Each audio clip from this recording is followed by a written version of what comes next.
How's it going? How are you? Hey, every day is a good day. I was gonna make a joke and say, hey, so what's been going on? Anything for you? A little bit of a roller coaster. Nice to see Just you again. a bit of a whirlwind more so, but I am going to introduce you very briefly based on what you said about yourself on the website. We'll get that out of the way fast, and then I'm going to start asking you questions okay. that were submitted by our members. It's a bit of a like flash round here. We're trying to do this in 20 minutes. I will pull a couple of questions from the chat as well, and I will ask you one question that is a challenge or a bit of a, like, I think this requires further explanation that I got from your website. Okay, so nothing should be a surprise.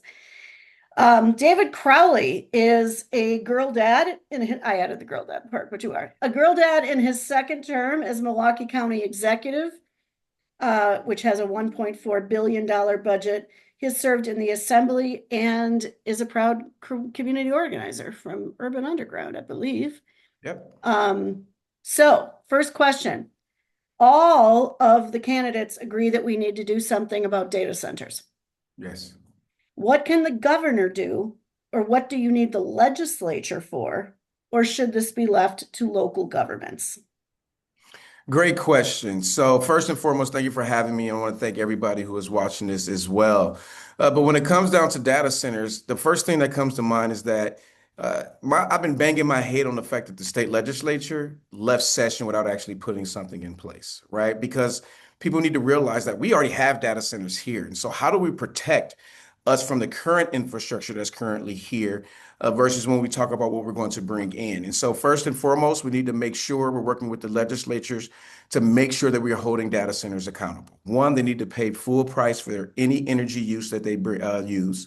Full price, they need to pay full price for the infrastructure upgrades as well as any grid upgrades.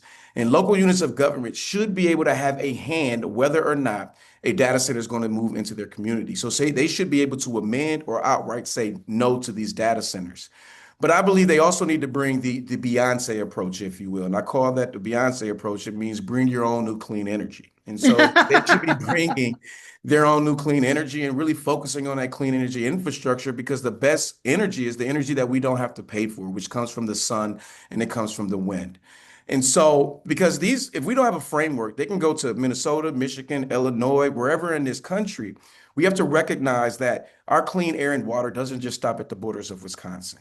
And so I believe that we should have a gold standard to make sure that we're protecting ourselves and protecting our most natural and precious resources, which is our people, the agricultural land that they're occupying, as well as the water at the exact same time. And if they are going to build, we need to put parameters around it. One, again, allowing local units of government to have a say so. And no local unit of government should be able to sign any type of non-disclosure agreement in order Mhm. for a data center to be in their community. But if they're going to be here, I want to see community benefit agreements, not just in the communities that they're residing in, but for the entire state of Wisconsin, because we're all going to be affected in some type of capacity. I want to see project labor agreements. I want to see union labor on these job sites as well. But I also think that, especially for those that are currently here and operating, we should get a piece of this. And what I mean by this is how do we leverage this for our public schools across the state, for our local units of government, for our entrepreneurs, small businesses, our legacy industries, so we can actually benefit as a state versus these data centers siphoning all of our natural resources. Sounds good. Next question. I'm going to read it as it was typed to me. I'm surprised to not hear about private equity takeovers. They're taking over waste management companies that serve public communities, nursing homes, vets, dental and medical practices, single family homes, apartment buildings, complexes. How much has this contributed to inflation, and how can we incentivize not selling to these vultures? Let's just put something in place to stop them in general, right? I don't think that private equity firms should be able to buy single family homes, especially those starter homes for people who are looking to build a life somewhere here in the state of Wisconsin, or they should be able to buy many of the businesses that we rely on as the public. And quite frankly, the way that I see this is that we're seeing more and more monopolies happening, not just in Wisconsin, but across the country. And for me, that suppresses wages, that suppresses competition, and it forces us to have to spend money in certain places and not get the type of outcomes that we need to see because they don't have any skin in the game because they are not here in our Mm, community. And so I actually think that we need to actually put legislation in place to where we need to see who's actually buying these things and how are they connected to the state of Wisconsin. Now, we always talk about the private market, but if the private market is taking away from the public good, then we absolutely need to revisit this. And so, and I compare it to, for example, let's take all of our phone companies, right? I used to be with Sprint. They were just bought out by T-Mobile.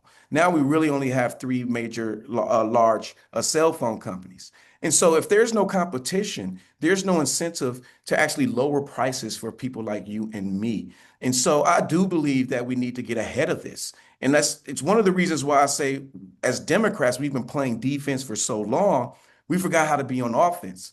Because when you have folks like Donald Trump taking Democratic talking points like private equity firms shouldn't buy houses or we believe in baby bonds, what he call now Trump accounts. We mm. got to get back to the basics and focus on the values and the policies we know that people care about. All right, number three. Waukesha County residents consistently cite rising property taxes and the increasing cost of living as major concerns. As governor, what specific policies would you pursue to provide meaningful tax relief while ensuring that local governments and schools have the resources they need? Please review how you plan to improve the communities and state shared revenue such that the communities get their fair share, they can adjust for inflation, and they can truly resume local control of their spending. I put two questions together. I know that was long, but you get the gist, right? Yeah, I do. I do. So in order to tackle the affordability crisis, specifically as it relates to property taxes, I mean, the single thing that we can do at the state level is go back to our promise and fund our public schools to the tunes of two-thirds. That will naturally ease the property tax burden because we've had to go to referendum all across this state to increase our property taxes to make sure we have enough resources for our children and they can have the enrichment and making sure that our school districts don't have to pick and choose between state mandated programs like special education and whether or not they're going to keep teachers or invest in student enrichment. And so we absolutely need to get back to the basics and fund our schools to the tunes of two-thirds, as well as increasing the special education reimbursement to 90%, because that is also on the backs of property tax owners in order to fulfill that mandate.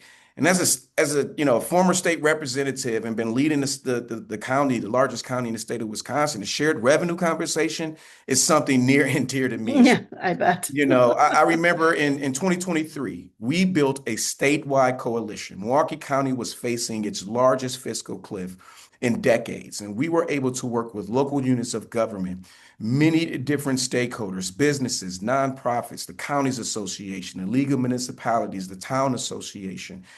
And as a Democrat, we were able to convince the Republican-controlled legislature to actually increase shared revenue all across the state of Wisconsin. I'll be the first to tell you that it gave us a little bit of reprieve, but it did not solve any of our problems. We are still facing deficits in every single municipality across this state. And so we really need a real fix, not just to the shared revenue formula. Let's be honest, we need a fix to the school funding formula as well. And so what I am proposing is that we put a blue ribbon commission together. Let's bring academics, let's bring community members, labor, business owners, elected officials, and let's have a real conversation about how we tax and spend in the state of Wisconsin. Let's look at what other states are doing and what can we adopt here locally in our own community. Because the last time we took a holistic view of how we tax and spend in this state is when Tommy Thompson first became governor of Wisconsin, Oh, which was in Lord. 1986. You can imagine how much has changed, not just in the world, but with our economy. And so I don't think that we have a spending problem. I don't think that we have a taxing problem. I think that the problem is that we've been operating in a status quo for so long that we haven't come up with innovative and creative solutions to make sure that we're funding local municipalities. And this is one of the reasons why we have a $2.2 billion surplus, because the Republicans in the state legislature weren't willing to invest in the people of Wisconsin. All right. I am going to ask you the challenge question and then we'll take a couple from the Q&A. Okay. Ready? All right. Where is it? Here it is. On your website, you talk about uh, trains, passenger trains, not only reviving the thing that Scott Walker killed Yeah. between Milwaukee, Madison, and maybe eventually Minnesota, Minnesota. but also I saw Milwaukee, Madison, Green Bay, some kind of passenger rail. So since Walker turned away all that money, here's the perennial question: how are you going to pay for this? Great question. Well, right now, we know that there are some conversations being had between the federal government, the state of Wisconsin, as well as Amtrak to be able to create a route between Milwaukee, Madison, and Green Bay. And we need to make sure that we can come up with 20%, the first 20% to actually get it built. But after it's built, it's only going to require about a $4 to $6 million investment moving forward. And Hmm. one way that we can actually tackle this is by creating a regional transit authority. Milwaukee County, we have the largest public transportation system in the state of Wisconsin. We're one of the largest in the entire country, but we're one of the few that doesn't have a dedicated source of funding for public transportation. And so by creating a statewide regional transportation authority, we will now be able to make the investments to make sure that we're looking at regional transit beyond just one county, beyond just southeastern Wisconsin. And you think about the line that they created not too long ago. I want to call it the Hiawatha, but I don't think it's Yeah. the Hiawatha. Yeah, that they Mhm. created to go to Minnesota. And you think about that particular route, it paid for itself in 2 months. And so we know people want to utilize public transportation, right? We just have to provide it. And I always go back to when we were doing the Foxconn boondoggle. I was in the state legislature on that committee, and I remember them asking me, like, what do you need to get your vote? And I said, give me a regional transit authority. As you can imagine, I didn't vote for Foxconn because we didn't get the RTA. But that regional transit authority, it helps many individuals, spread their wings outside of different communities, learn about different places that they may want to work or play or even live. And so I truly believe that if we're going to also talk about climate change and really tackle it as a huge issue in the state of Wisconsin, we can't do that without looking at public transportation, and trains has to be an option. All right. I'm going to go to the chat. Mental health is a growing concern in our communities. Pairing social services with police and fire for first responders care and education would help. How would you fund that? Absolutely. Actually, here in Milwaukee County, we have our crisis assessment response teams where we actually pair mental health professionals with law enforcement. And that actually works hand in hand. And so you pay for it. One, we can expand Badger Care, and this will allow us to give comprehensive care, not just physical, but I think it should cover mental and dental and vision. We should also increase the reimbursement rates to incentivize providers to actually be a part of the network so nobody falls through the cracks. And that's one way to do it. And you have to do it by creating a no wrong door model of care. And what that means is that Yeah, that was on your website. What does that mean? so Yeah. no wrong door is each individual, right? Or each entity, each person, each door that you walk through, we want to make sure you never fall through the cracks. So when you make that first phone call or you walk through those doors for the first time, it's about how do we wrap around all of those services around you so you never have to come back. Because when an individual has to make multiple phone calls, they're going to fall through the cracks. They're probably going to go through their own issues related to not being helped. And so they're going to throw their hands up in the air and walk away. And I know that because I've seen it in my own family. And so here in Milwaukee County, we've been able to partner with EMS, partner with our firefighters to make sure that nobody falls through the cracks. And I think this is an incredible opportunity to strengthen EMS and firefighters all across the state of Wisconsin because many of us, we're pretty spoiled because we at least have it. You think about rural communities, they are working with volunteer firefighter services, or if they call a paramedic, it could be anywhere between a half hour to an hour from them be Wow. able to be reached or even to get to the hospital in order to get stabilized. And we have to focus on innovation at the exact same time by creating public-private partnerships. Milwaukee County, we were the very first EMS system in the state of Wisconsin and the very first fire-based EMS system in the country where we do whole blood transfusions for trauma victims in the field. This helps Wow. to save more lives. It helps to reduce the costs in the emergency rooms as well. And so the more and more that we can invest upstream when it comes down to our healthcare, that will provide more opportunities for us to invest on the front end because we know that healthy communities, healthy families, healthy children, that makes our state that much more stronger. I'm going to ask you, I was able to get to this question with Fran Honks. I'm going to ask you as well. And then we'll be getting close to the end, and I just have a quick fun question at the end. Not a problem. Um, what can you do to bring down the cost of utilities, all of them, water, gas, electricity? I would love to, this is a person, not me, although it's true for me as well. I would love to install solar panels on my house, but it is not affordable. Absolutely. One, we have to hold these utility companies accountable. We do have the Public Service Commission, but the issue that we have is that the laws that govern the Public Service Commission is older than the power that we generate. It's older than the distribution infrastructure, right? We can't even utilize affordability or climate change or pollution as a reason for some of the cases that are being brought to us from these utility companies. So we have to strengthen the statutes first. We also need to make sure that there's a moratorium in place for all of our commissioners. No longer can a commissioner leave the PSC and get a job right away with a utility company. Mm, They need to stay away from these utility companies from 1 to 2 years. I didn't even know that was a thing. It is a thing, and it erodes the integrity of the Public Service Commission because it doesn't feel that they're working on behalf of the people. It makes it seem they're auditioning for the next job with a utility company. So we have to make sure that we do that. But we also have to look at other things, right? We know that we have our Climate Action 2050 plan here for the state of Wisconsin, but unfortunately, there's no level of accountability or teeth to make sure that these things are getting done. And so we have to equip the statutes, equip the state of Wisconsin to be able to hold these utilities accountable. And actually, they should be coming with a plan. What does the energy distribution look like moving forward, whether we have data centers or not, and utilizing more technology so we can actually, create more efficiency, if you will, when it comes down to our utility companies. But I want to see us not using coal. I want to see more solar. I want to see more wind farms across the state of Wisconsin.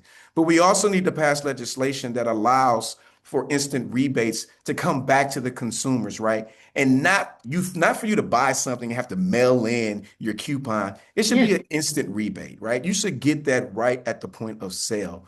But I also want to make it legal because I know that solar panels is extremely expensive. And I know that here in the city of Milwaukee, they try to put solar panels on their municipal buildings, and guess who sued? We Energies, because they What? said that if you put solar panels on a municipal building, and it's not only for that building, it goes somewhere else, you're now deemed a municipal utility, which is illegal in the state of Wisconsin. And so we have to actually push ourselves to think differently, to be more innovative, and not just for local municipalities, but for private residents as well. How do we allow for third-party financing, for example, for solar projects? Or even if you want to buy a plug-in solar panel so you can store that energy, I you didn't know should that be was a able to thing do so. either. It is. Yeah. Yes. Well, there you go. There's some options that we could have if we have a good governor. Yeah. Um, Last question. What is your favorite place in Waukesha County? Ooh. All right.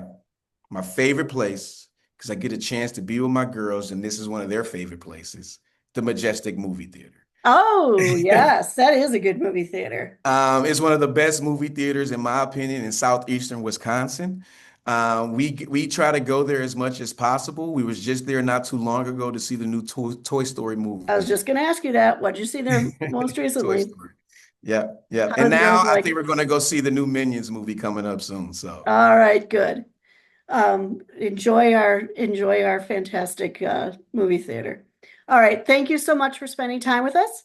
if you make it through the primary, and we're inviting anyone, will you come back and have a longer conversation with our Blue Sky members? Oh, absolutely. And I just want to say thank you to all of you and the work that you do to make sure that people continue to stay engaged in our democracy because it is a full contact sport. And I'm so excited and honored to have so many folks who are supporting our lieutenant governor come over to support our campaign. And so I just want to say thank you to those folks. So All right. and I have to say, we don't forget about Waukesha, right? Because people don't understand Waukesha has the third largest Democratic base in the entire state. So you can't forget about what you all deliver for us as Democrats. Thank you for saying that. We appreciate it. You're All welcome. right. I'll see you later. Have a good night. Take care. Thank you.